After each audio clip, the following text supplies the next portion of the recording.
নমস্কার বন্ধুরা, আজ বানাবো বাঁধাকপির পকোড়া, কিন্তু একটু অন্যরকম করে। খুব ঠান্ডা পড়ে গেছে, এখন সন্ধ্যাবেলা 1 কাপ গরম গরম চায়ের সঙ্গে এরকম যদি একটু পকোড়া হয় বেশ মন্দ হয় না, তাই না?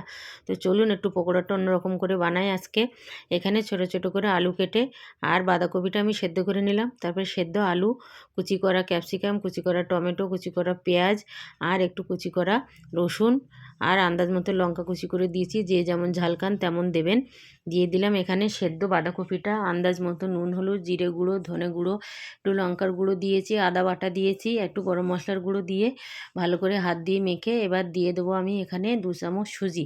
সুজিটা দিলে বন্ধু বেশ আর কি ক্রিস্পি হয়, খেতে ভালো লাগে। আর দিয়ে দিয়েছি এখানে 2 চামচ চালের গুঁড়ো আর বেশ খানিকটা বেসন দিয়ে ভালো করে হাত দিয়ে মেখে এবার বলের মতো করে ওর মধ্যে আমি একটা করে চিজ বল দিয়ে ভালো করে ভেজে নেব। এবার এই তো ভেজে দেখুন কত সুন্দর রেডি হয়ে গেছে।